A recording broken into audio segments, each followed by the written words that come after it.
పుందమల నాగలక్ష్మి, అది మాంపేట.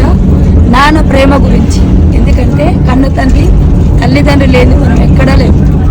నాన్న మమ్ము కన్నా రుణము ఎట్లా తీరునే, నువ్వు విన్నాళ్ళు పెంచిన ప్రేమను ఎట్లా మరువమే.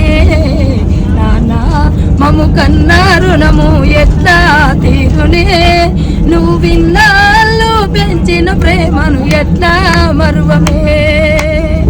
పొద్దున్నే నిద్దురలేసి నీ ముఖమునే చూడాలని, పొద్దంతా నీతో గడిపి బ్రతుకెంతో గడిపేయాలని కలలెన్నో కన్నాము నానా. కలలన్నీ కరువైపోయే నానా. నానా మమ్ము కన్నా రుణము ఎట్లా తీరునే, నువ్వు విన్నాళ్ళు పెంచిన ప్రేమను ఎట్లా